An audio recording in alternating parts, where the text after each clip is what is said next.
Hi everyone, welcome back to the Busy Rebel channel where we discuss ways for you to become the best version of yourself. My name is Brianna, and if you're new here, I'm a communications professional and someone who just wants to see people do better through my personal experiences, research, and other lovely sources that are helping us become a better person. Today, we're going to be talking about 4 ways that you can boost your self-esteem in relationships. Relationships has been a constant theme in my life. It's been something where I have questioned myself, questioned my worth according to who I'm connected to, family, friends, intimate relationships. All the intimate relationships that I've had to question my worth with that person. How much do they value me? How much do they need me? How much do they want me? When really I needed to feel those things in myself. If you are someone who doesn't struggle in relationships, who is completely secure with how they interact with others, this video is not for you. But if you are someone who struggles in your relationships because you don't know where you stand, you don't know how to create boundaries, and you don't know essentially how to love yourself in relationships, this is going to help you out. Science tells us that by age 25, our brain has fully formed. And because of that, our patterns change, or we start to be more aware of our patterns and impulses and behaviors. And then from that point on, we're able to either change or keep things the same. Now, this looks different in everyone. This looks different in every one of your relationships. So how do you navigate? How do you navigate those waters when you know that people are changing or not changing at all? When this happened to me, I resisted it.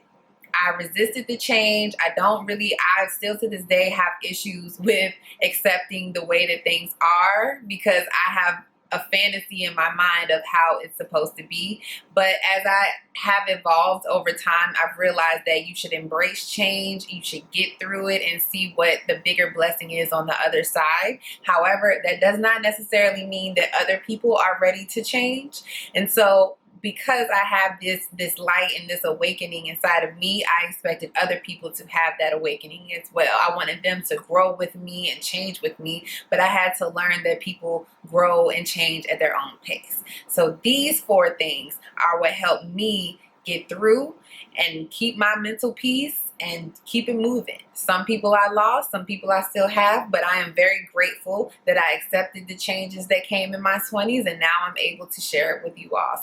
Number 1 is seeking to understand. I used to believe that I could be wanted and needed by somebody if I tried to heal and protect them. And what I learned along the way, the hard way, was that I cannot make somebody's growth process go faster by influencing them. They have to want that in themselves. And my lesson was putting that energy into myself and to people like you that appreciate what I have to say. Seeking to understand allows us to accept people for where they are, not for their potential. That you'll save a lot of time and a lot of effort putting your energy into somebody once you realize that they're not ready to grow yet. They're not ready to evolve yet. And you won't evaluate your worth with that person based on their inability to change. Number 2, don't take anything personally. Miguel Ruiz explains this so well in the 4 agreements. He explains that everyone is going through their own personal struggle. It is not a reflection of you and your worth. This is so hard for me because I am a highly sensitive person, just naturally. This is my condition. This is who I am.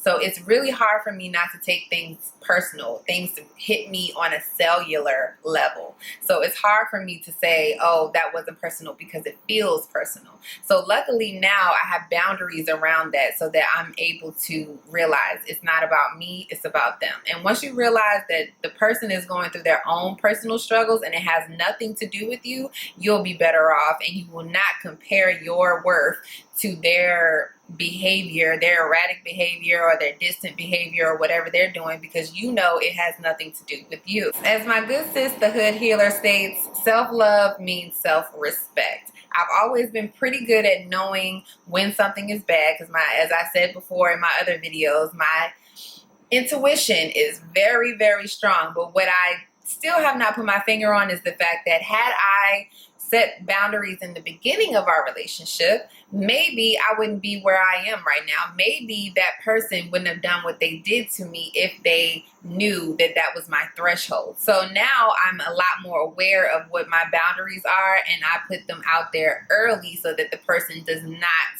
think that they can just do whatever they want to me. So once you realize that all of us were nurtured and born a different way, I always say that people either do what they know or do what they want. It's your job to teach people how to treat you. You will feel good. You'll feel the self-love bursting inside of you because you're protecting yourself, you're protecting your health, your mental health, and essentially creating a healthier relationship because now it's an equal exchange. They know what not to do with you, and they're happy that you shared with them that this is not okay with me. And now you have a sense of self-respect inside of you, a sense of self-care from the inside that tells you that, hey, this is not okay. And I'm so glad that you were able to express that to this person. Hopefully they stick around. Maybe not. We'll see. And 4, don't match the energy, match the effort. I used to be somebody who was like, oh, I'm giving you what you give me, and I'm a peep and act accordingly, and blah, blah, blah. That did not help me at all. It doesn't strengthen your relationships when you're protecting your ego. It doesn't make that person open up to you more because you have now created this shell around yourself as defense against them. It only further pushes them away. And then especially when they're angry, if they're coming at you with all this anger and negativity and backhanded compliments, don't match their energy.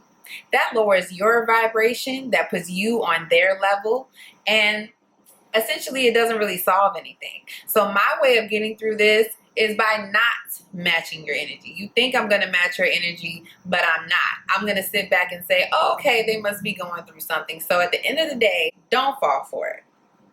Don't match their energy.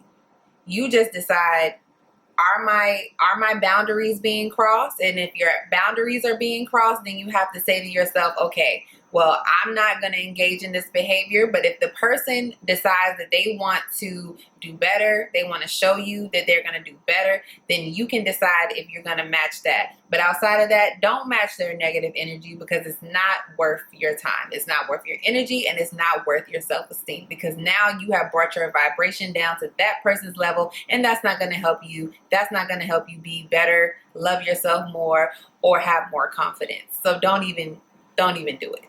Self-love is the best love because once you love yourself, you're able to authentically show up for others and love them too. Show them how to love themselves because you're a reflection of what self-love looks like.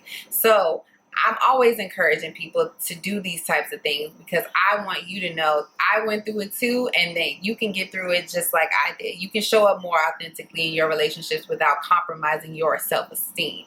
And always remember that your attachments to people do not define your worth. You are worthy. You are loved. You are valued. So on my next video, we're going to be talking about physical confidence, how we can be more confident in our appearance without the approval of others.